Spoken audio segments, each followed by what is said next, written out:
இலங்கையில் உள்ள சாய் சகோதர சகோதரிகளை நான் சந்திக்கும் பொழுது 2018 யூத் கேம்ப், இதில் எத்தனை பேர் அந்த யூத் கேம்ப் வந்திருந்தீங்க? கொஞ்சம் கையை தூக்க முடியுமா?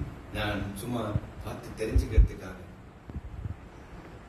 ஓ ஓ ஓகே, நன்றி.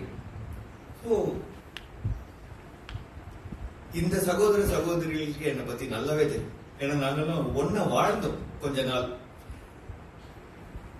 அருமையான சகோதர சகோதரிகள், பிளஸ் இவர்களுக்கு கிடைத்த குருமார்கள், இவர்களுக்கு கிடைத்த சீனியர்ஸ், ஒரு வழிகாட்டுதலுக்கு கிடைத்த தலைவர்கள், மிக மிக அருமையான இவங்களை செதுக்குபவர்கள், அப்படிப்பட்ட அருமையான தலைவர்கள் இவர்களுக்கு கிடைத்ததால்,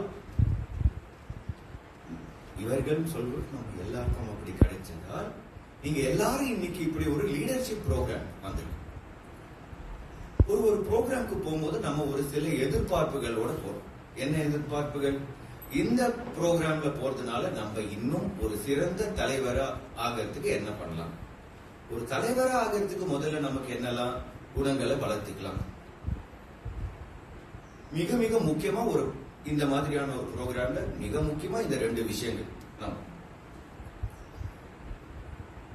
நம்ம எல்லாருக்குமே டவுட், உலகத்துல நம்ம இந்த மாதிரி ஒரு மனுஷங்களா பிறக்கிறதுன்றது ரொம்ப ரொம்ப அரிது. இதை நான் சொல்லல, அரிது அரிது, மனிதனாய் பிறப்பது அரிதுன்னு ரொம்ப ரொம்ப ஒரு படித்து சிறந்த ஒரு எங்க பாட்டி ஒருத்தர் சொல்லியிருக்காங்க.